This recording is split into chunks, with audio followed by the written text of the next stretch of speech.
ଆମେ ତ ଘରେ ବିଭିନ୍ନ ପ୍ରକାରର ଆଚାର ତିଆରି କରିଥାନ୍ତି, କିନ୍ତୁ ଆଜି ମୁଁ ଆପଣମାନଙ୍କ ପାଇଁ ନେଇ ଆସିଛି ଖଟା ମିଠା ବରକୋଳିର ଆଚାର। ବରକୋଳି ଆଚାର ଦେଖୁ ଦେଖୁ ଖାଇବାକୁ ଇଚ୍ଛା ହଉଛି ନା? ତେବେ ଯଦି ଏଇ କୋଳି ଆଚାରକୁ ଆମେ ସଠିକ ମାପରେ ଆଉ ସଠିକ ଉପାୟରେ ତିଆରି କରିବା, ତାହେଲେ ଖାଇବାକୁ ଟେଷ୍ଟି ହେବା ସହିତ ବହୁତ ଦିନ ପର୍ଯ୍ୟନ୍ତ ଷ୍ଟୋର କରିକି ରଖିପାରିବା। ତେବେ ଦେଖିପାରୁଥିବେ ଆଚାର କେତେ ଜୁସି ବନିଛି, ଭିତରକୁ ତେଲ ମସଲା ବଢିଆ ସେ ଯାଇଛି। ତ ଏଇଭଳି ପରଫେକ୍ଟ ଆଚାର ବନେଇବା ପାଇଁ ଭିଡିଓକୁ ଶେଷ ପର୍ଯ୍ୟନ୍ତ ନିଶ୍ଚୟ ଦେଖନ୍ତୁ। ନମସ୍କାର, ରୋଜି ଆଣ୍ଟି ଶାଳକୁ ଆପଣମାନଙ୍କୁ ଅନେକ ଅନେକ ସ୍ୱାଗତ। ତ ଚାଲନ୍ତୁ ଆରମ୍ଭ କରିବା ଆଜିର ଖଟା ମିଠା ବରକୋଳିର ଆଚାର। କୋଳି ଆଚାର ବନେଇବା ପାଇଁ ଏଠି ମୁଁ 1 କେଜି କୋଳି ନେଇଛି। କୋଳିକୁ ପ୍ରଥମେ ଭଲ ଭାବେ ଧୋଇକି ନେଇଯିବେ। ଧୋଇ ସାରିବା ପରେ ତାର ଯୋଉ ଡେମ୍ଫ ଥାଏ ତାକୁ ଛିଡେଇ ନେବେ।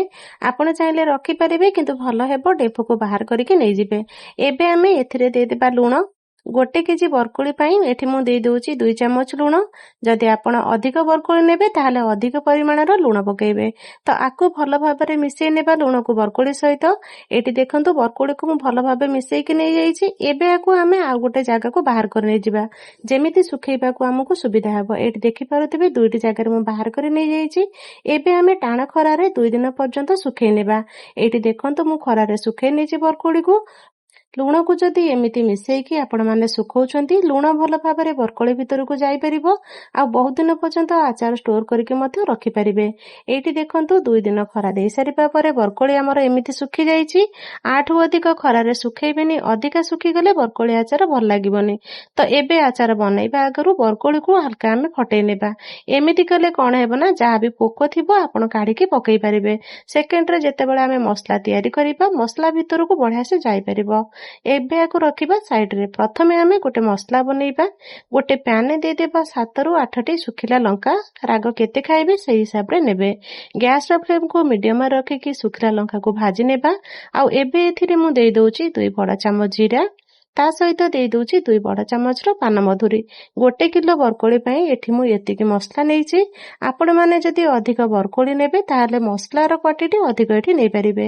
କିଛି ସମୟ ଜିରା ପାନମଧୁରୀକୁ ଭାଜି ନେଲା ପରେ ଦେଇଦେବା ଗୋଟେ ଛୋଟ ଚାମଚ ମେଥି। ବେଶୀ ଦେବେନି, ଯଦି ମେଥିର କ୍ୱାଣ୍ଟିଟି ଅଧିକ ହେଇଯିବ ପିତା ଲାଗିବ ମସଲା। ଏବେ ଗ୍ୟାସକୁ ବନ୍ଦ କରିକି ଦେଇଦେବା 2 ବଡ ଚାମଚ ସୋରିଷ।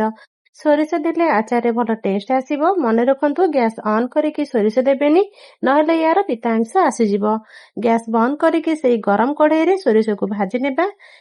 ଏଇଠି ଆମର ରେଡି ହେଇଗଲା ମସଲା। ଏବେ ଆକୁ ଥଣ୍ଡା କରିନେବା। ଥଣ୍ଡା ହେଇସାରିବା ପରେ ମିକ୍ସିଂ ଜାରରେ ଦେଇକି ଗୁଣ୍ଡ କରିକି ନେଇ ଆସିବା। ଏଇଠି ଆମେ ଯୋଉ ଗୁଣ୍ଡ ବନେଇଲେ ଅଧିକ ଚିକଣ କରିବେନି କି ଅଧିକ ଖଦଡିଆ ରଖିବେନି, ଏମିତି ହିଁ ଗୁଣ୍ଡ କରିକି ନେଇ ଆସିବା। ଏବେ ଆକୁ ରଖିବା ଆମେ ସାଇଡରେ। ଏବେ ଗ୍ୟାସ ଅନ୍ କରିକି ପ୍ୟାନରେ ଦେଇଦେବା 40 ml ର ସୋରିଷ ତେଲ। ସୋରିଷ ତେଲକୁ ଆମେ ବଢିଆ ସେ ଗରମ କରି ନେବା। ତେଲକୁ ଅଧିକ ଗରମ କରିକି ନେଲେ ଆଚାରରେ ବିଲକୁଲ ବି ତେଲିଆ ସ୍ମେଲ ଆସିବନି। ଏଠି ଆପଣ ତେଲକୁ ବଢିଆ ସେ ଗରମ କରିକି ନେବେ। ତେଲ ଗରମ ହେଇସାରିବା ପରେ ଦେଇଦେବା 4ରୁ 5 ପିସ୍ ହେଙ୍ଗୁ। ହେଙ୍ଗୁର ବାସ୍ନା ଆଚାରରେ ବହୁତ ବଢିଆ ଆସେ, ଆଉ ହେଙ୍ଗୁ ପକାଇବା ଦ୍ୱାରା ବହୁତ ଦିନ ପର୍ଯ୍ୟନ୍ତ ଆଚାର ଷ୍ଟୋର କରିକି ରଖିପାରିବା। ଏବେ ଆମେ ଗ୍ୟାସକୁ ବନ୍ଦ କରିନେବା ଆଉ ଦେଇଦେବା 2 ଚାମଚର କାଶ୍ମୀର ଲଙ୍କାଗୁଣ୍ଡ। ଗ୍ୟାସର ଫ୍ଲେମକୁ ବନ୍ଦ କରିକି କାଶ୍ମୀର ଲଙ୍କାଗୁଣ୍ଡ ଦେବେ, ଯାହା ଦ୍ୱାରା ଆଚାରରେ ବହୁତ ବଢିଆ କଲର ଆସିବ। ଏବେ ଆକୁ ଆମେ ଥଣ୍ଡା ହେବାକୁ ଛାଡି ନେବା। ଏପଟେ ଗୋଟେ କଡେଇ ବସେଇ ନେଇଛି। ସେଇ କଡେଇରେ ଦେଇ ଦଉଛି 300 ଗ୍ରାମର ଗୁଡ। ଏଇଠି ମୁଁ ଯୋଉ ବରକୋଳି ନେଇଛି ଏଇଟା ଖଟା ଅଛି, ସେଥିପାଇଁ 300 ଗ୍ରାମର ଗୁଡ ନେଇଛି। ଯଦି ଆପଣଙ୍କର ବରକୋଳି ମିଠା ଅଛି ତାହେଲେ ଗୁଡର ପରିମାଣ କମ କରିପାରିବେ। ତ ଗ୍ୟାସର ଫ୍ଲେମକୁ ମିଡିୟମରେ ରଖିକି ଗୁଡକୁ ମେଲ୍ଟ ହେବା ପାଇଁ ଛାଡିବା। ଆଶା କରିବି ଆଜିର ରେସିପିଟି ଆପଣମାନଙ୍କୁ ଭଲ ଲାଗିବ। ଭଲ ଲାଗିଲେ ଭିଡିଓକୁ ଲାଇକ୍ କରିବେ, ସେୟାର କରିବେ। ଚ୍ୟାନେଲରେ ନୂଆ ଥିଲେ ଚ୍ୟାନେଲକୁ ସବସ୍କ୍ରାଇବ କରିନେବେ।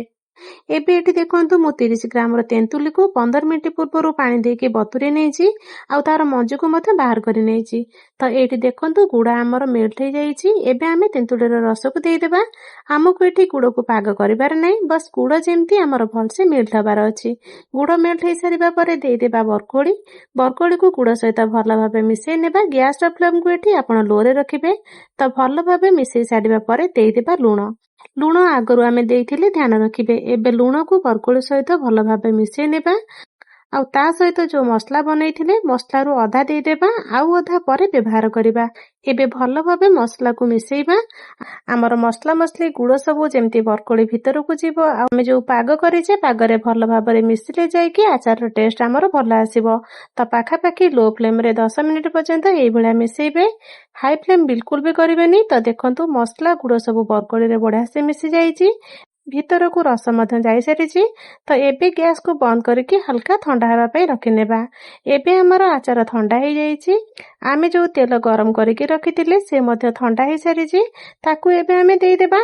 ଏବେ ଆମେ ରଖିଥିବା ବଳକା ମସଲାକୁ ମଧ୍ୟ ଦେଇଦେବା। ଲାଷ୍ଟରେ ଯଦି ଏଇ ମସଲାକୁ ଆମେ ଦଉଛନ୍ତି ଆଚାରରେ ଟେଷ୍ଟ ବହୁତ ବଢ଼ିଆ ଆସିବ। ଏବେ ସବୁ ଜିନିଷକୁ ଭଲ ଭାବେ ମିଶେଇ ନେବା। ମିଶେଇ ସାରିବା ପରେ ଏବେ ଆମେ କ'ଣ କରିବା ନା ସୂତା କପଡ଼ାରେ କଭର କରିକି 5 ରୁ 6 ଦିନ ପର୍ଯ୍ୟନ୍ତ ଟାଣ ଖରାରେ ରଖିନେବା। ତାପରେ ଯାଇକି ଯେକୌଣସି ଶୁଖିଲା ଜାରରେ ଭରି ନେବେ। ଭରିକି 1 ବର୍ଷ ଯାଏ ଷ୍ଟୋର କରିକି ରଖିପାରିବେ। ବିଲକୁଲ ବି ଖରାପ ହବନି। ଆଚାରକୁ ଯଦି ବହୁତ ଦିନ ପର୍ଯ୍ୟନ୍ତ ଆପଣ ରଖିବାକୁ ଚାହୁଁଛନ୍ତି ତେବେ ଏଥିରେ ଓଦା ଚାମଚ କିମ୍ବା ଓଦା ହାତ ଲଗେଇବେନି। ଆଉ ଯେଉଁ ଜାରରେ ଆଚାରକୁ ଷ୍ଟୋର କରିବେ ସେ ଜାର ମଧ୍ୟ ଶୁଖିଲା ହେଇଥିବା ଦରକାର। ଆଉ ଆଚାରକୁ ମାସକୁ 1 ଥର ଖରା ଦେବେ। ତାହେଲେ ଯାଇକି ଆପଣଙ୍କର ଆଚାର ବହୁତ ଦିନ ପର୍ଯ୍ୟନ୍ତ ଷ୍ଟୋର ହେଇକି ରହିପାରିବ। ତାହେଲେ ଏଇ ରେସିପିକୁ ଆପଣମାନେ ବନାନ୍ତୁ ଆଉ କେମିତି ଲାଗିଲା ମୋ ସହିତ ସେୟାର କରନ୍ତୁ। ଆଜି ପାଇଁ ରହିଲି, ପୁଣି ଆସିବି ଆଉ ଗୋଟେ ନୂଆ ରେସିପି ନେଇକି। ସେ ପର୍ଯ୍ୟନ୍ତ ରହିଲି, ନମସ୍କାର, ଜୟ ଜଗନ୍ନାଥ।